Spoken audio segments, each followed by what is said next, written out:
Welcome class.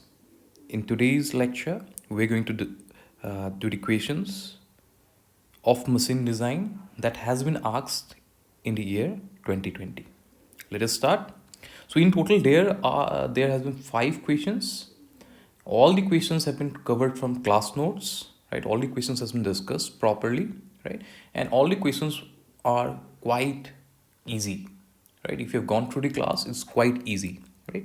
Let us discuss the questions one by one. So the first question we see here, this is a question from eccentric loading on bolted joints. Right? This is eccentric loading on bolted joints. Let us see. So this is a standard questions. We have done many questions on of this type, right? So let us try to see. Right. So there are 4 bolts, as you can see: bolt A, bolt B, bolt C, bolt D, and there is a load of 10 kilonewton applied here, right? So what will be the type of forces, right? So basically there will be 2 type of forces on the bolts, right? So one is the direct shear, one is the direct shear force, right? Let me say this is PA, this is PB, this is PC, and this is PD. There will be 4 forces. The first one will be the direct shear, right? So that how it balances this 10 kilonewton force downwards. All these forces will be acting in the upward direction, and all the forces will be equal. All the forces will be equal, right? And what else? The next force will be this eccentric load is producing a twisting moment. This eccentric load is producing a twisting moment, right? Twisting moment in this direction is producing a twisting moment in this direction. What will be the magnitude of the twisting moment? The force multiplied by distance of the center from the force. Eccentric loading, right? Eccentricity, right? How much is it? 300 plus 100, 400 mm, right? So to counteract this, there will be a torsional twisting moment, right? Resisting twisting moment produced by the bolts, right? So what will be the direction of the resisting twisting moment, right? So it has to be against this one. So it will be in this direction, so that the bolt perpendicular to the radius, right? This direction, perpendicular to the radius, right? In this direction, all 4 bolts will produce twisting moment in this direction, right?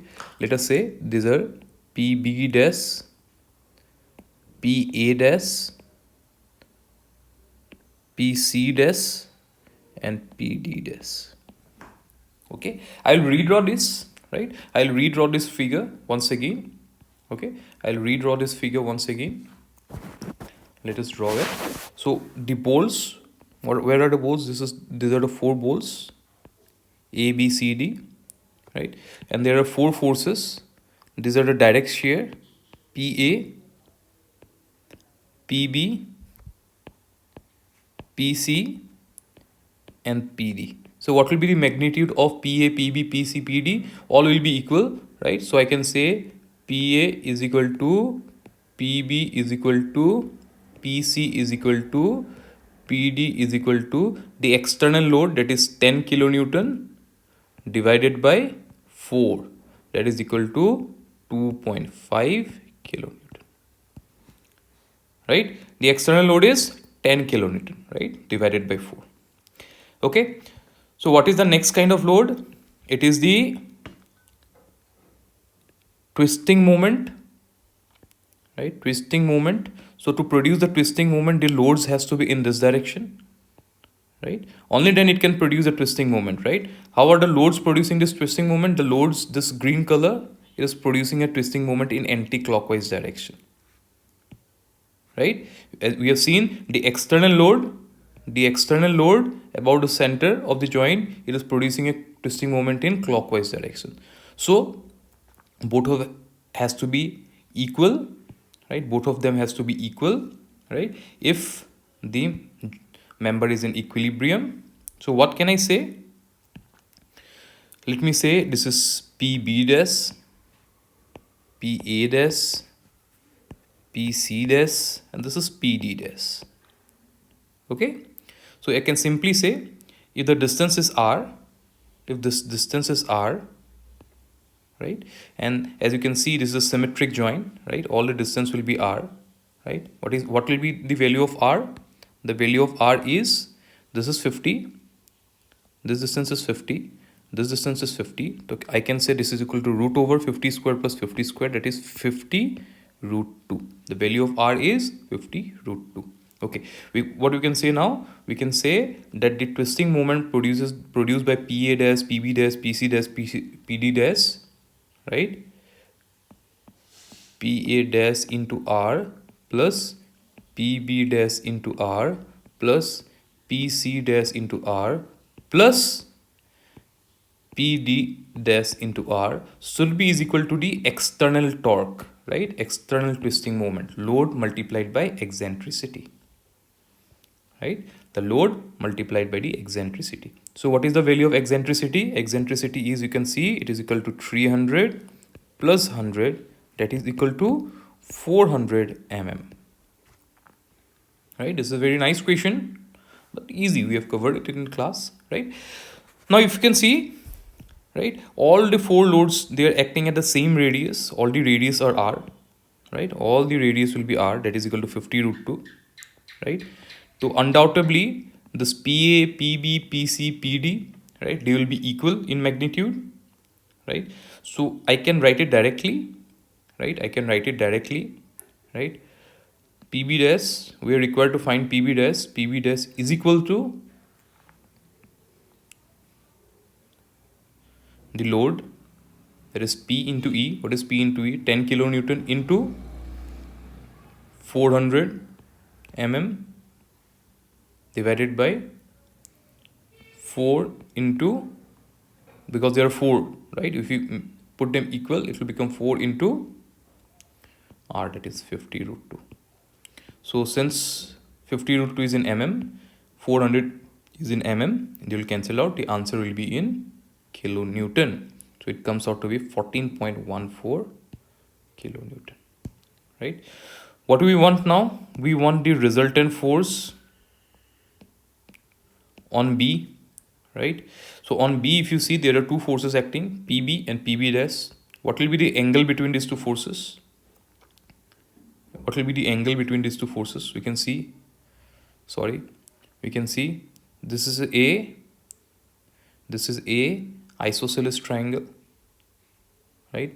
The radius, this is perpendicular to the radius. So this angle is ought to be 45 degree, right? This is 50, this is 50, so this angle is ought to be 45 degree.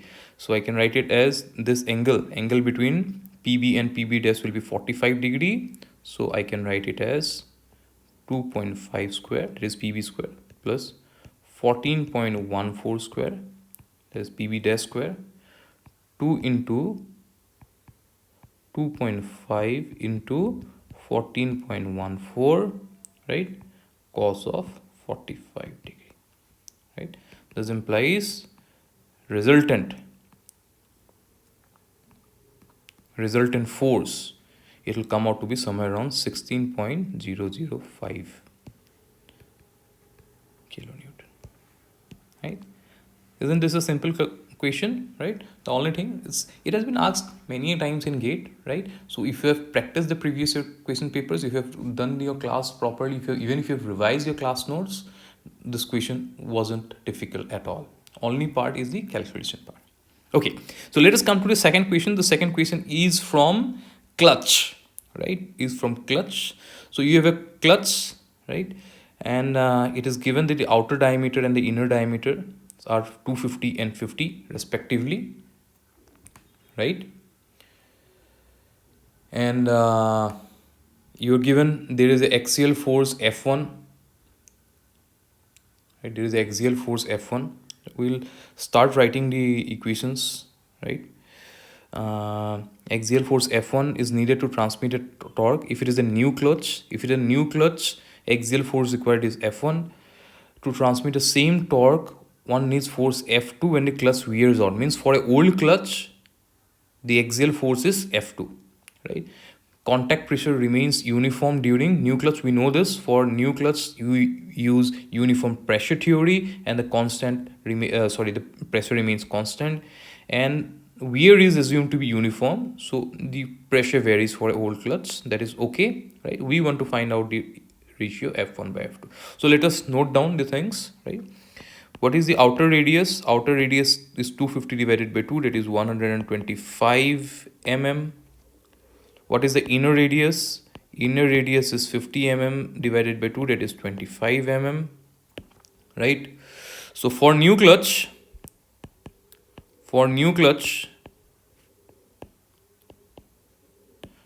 we know that the torque transferred, the equation for torque nu is equal to mu into F1, because the axial force, it is given as F1 into Rm, the friction radius of nu, right? If it is an old clutch, let me say this is equation number 1. Let me say this is equation number 1, right? For old clutch,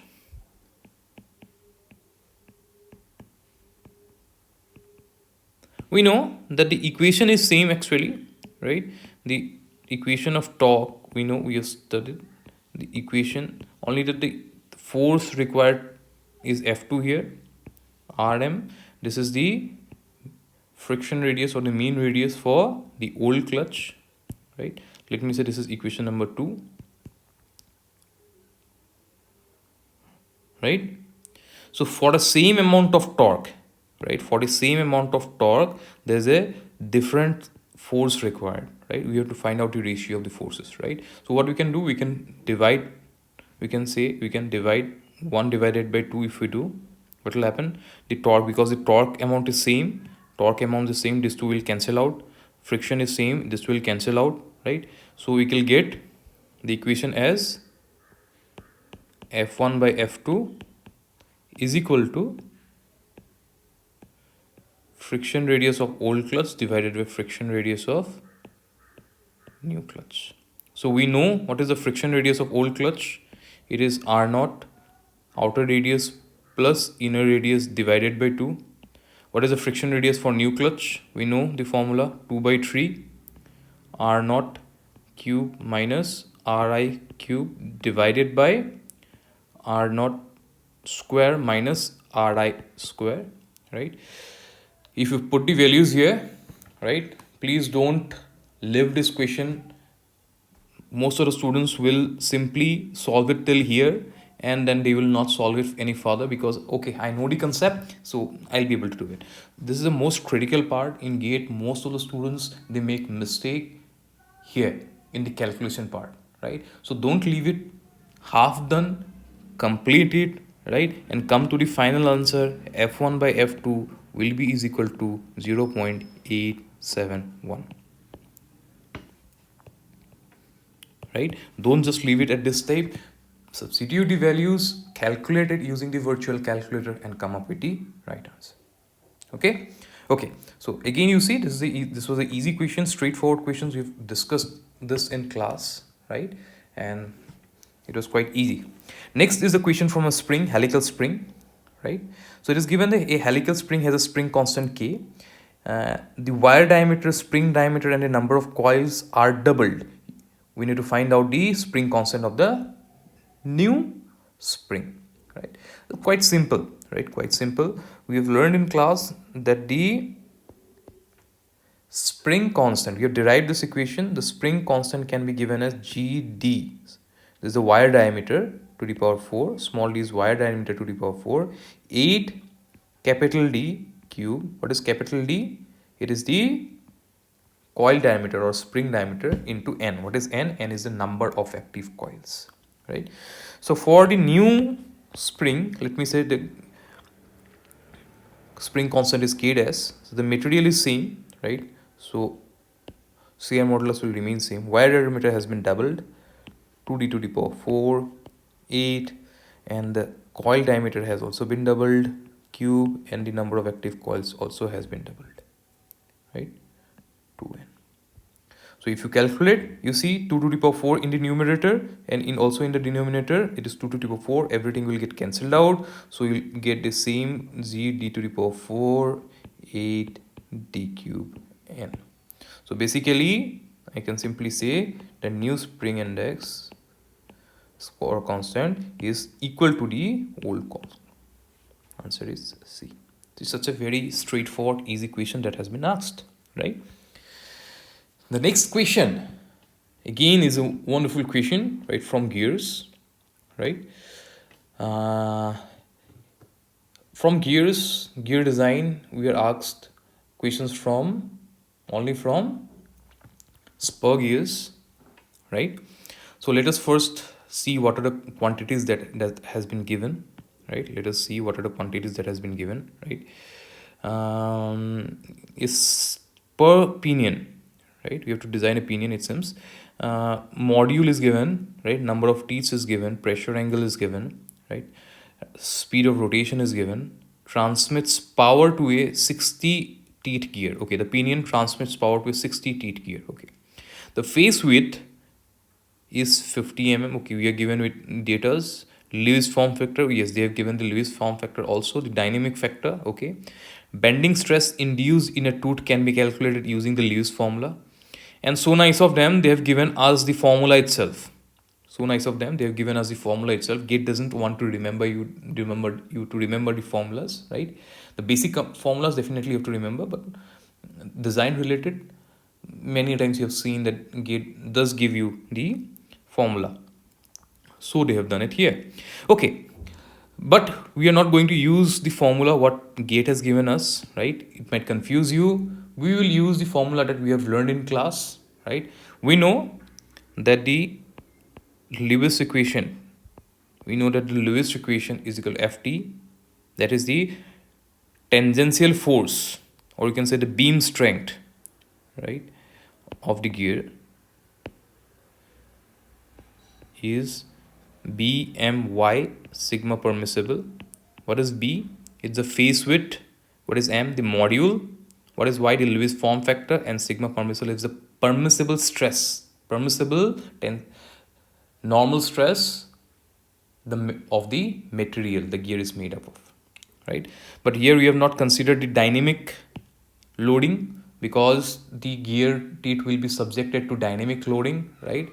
And there is a velocity factor, so we have not considered that. So it becomes kV into Ft. We have seen this in class, right? Is equal to Bmy sigma permissible, right? So let us see what are the values given to us. What are the values that has been given to us, right? Face width, you can see face width is given as 50 mm, right? And we are given with the module is given as 1.25 mm, right? We are given with the form factor Y. Form factor is given as 0.322 mm. Sorry, this is the unit list parameter, right? And it is said that, okay, if the maximum bending stress experienced by the pinion is 400 megapascal, the maximum bending stress, the stress induced in the gear teeth is 400 megapascal. This is the amount of stress induced in the gear teeth. Okay, and anything else? Yes, the dynamic factor kV. Dynamic factor kV is given as 1.26, right?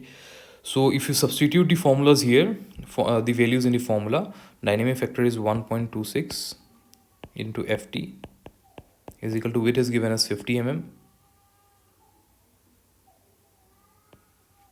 module is 1.25, form factor is 0.322, right?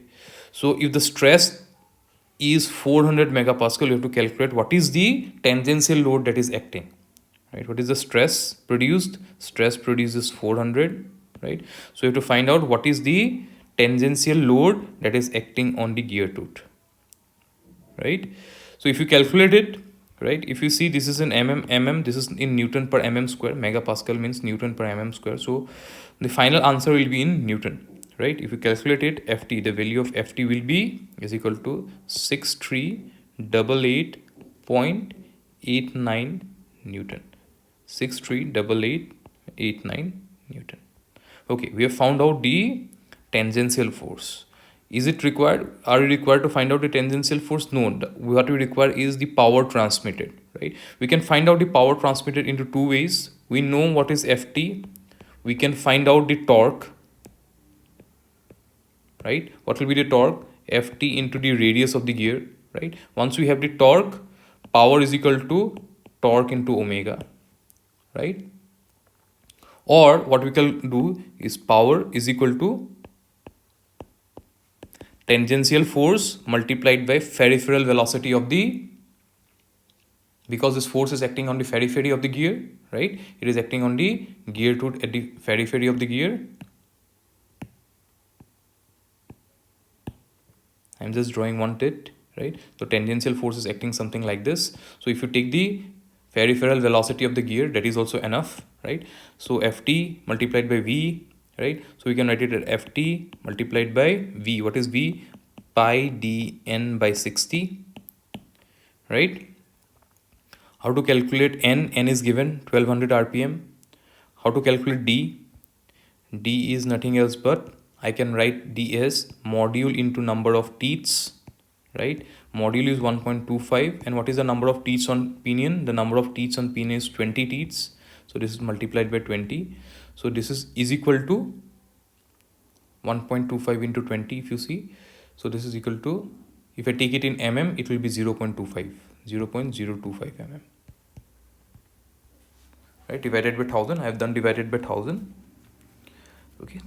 Okay, so power is equal to Ft. We already have Ft, 6388.9 multiplied by pi multiplied by 0.025 into 1200, that is the n, divided by 60. If you calculate it, it will come out to be 10.04.